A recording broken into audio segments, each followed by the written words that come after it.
And when David was coming at Goliath, he started laughing because he said, I've never seen this before. This is ridiculous. We have to start to get into our gifts so much that people start to see things they've never seen before, and they think to themselves it's ridiculous, and pow. Before you know it, you become a disciple. Let's use our gift at a different level. Let's have a conversation at a different level. Sometimes people get frustrated with me because they don't know where I'm going with the conversation. Because we've talked to so many ministers who are almost like robots, where people have all these canned answers and these canned responses, as opposed to allowing the Spirit of God to lead them and to speak to them and speak through them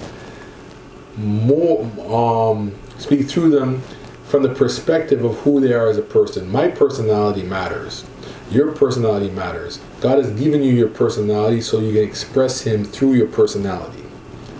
So I don't have to copy people that I admire. I admire T.D. Jakes. I'm going to probably get condemned by some people for saying that, but I admire him, but I don't copy him. I don't sound like him. I don't do things that he does unless God directs me to do it, because I'm me. I like me.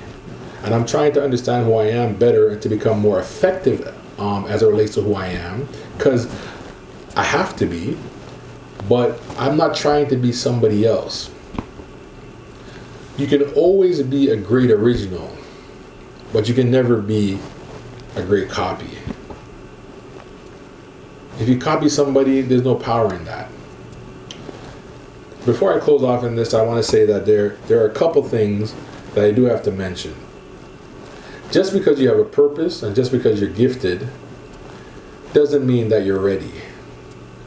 So if you're going to get involved in a local ministry, you have to be prepared. You have to prepare yourself, whatever that calling is.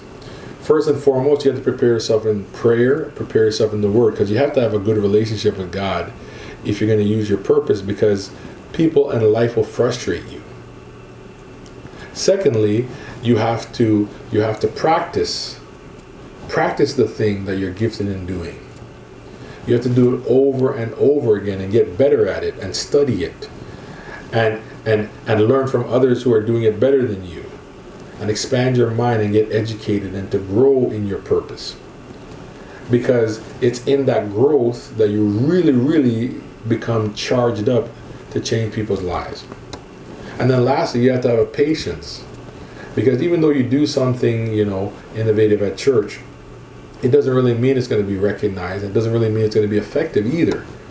Because David was killing lions and he was killing bears far before he met Goliath, and nobody praised him for it.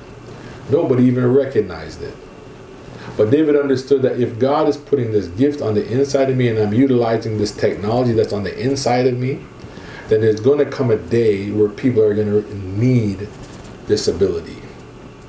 So the place I believe that's a practice facility is our local church. Let's practice our gifting.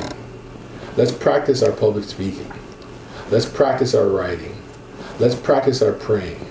Let's practice our empathy. Let's practice our talents. Whatever talent's on the inside of you, whatever is unique to you, practice it.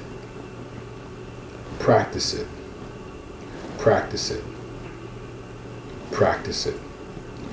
So I'm closing off our conversation on purpose, and I'm telling you that you need to practice your purpose.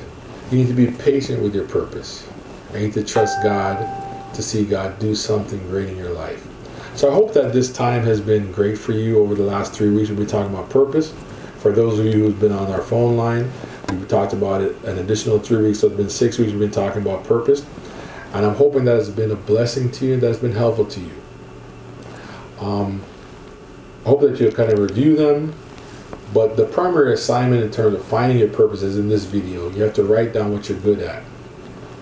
And then you have to write down why or what motivates you to do the things that you do. And then you have to align your motive with God. And say, God, teach me why I do the things that I do well, and help me to use those things to change people's lives. I hope this message has been a blessing to you. It's always wonderful talking to you, and I'm praying that you have a great day and that you're blessed. Walk in your purpose and trust God.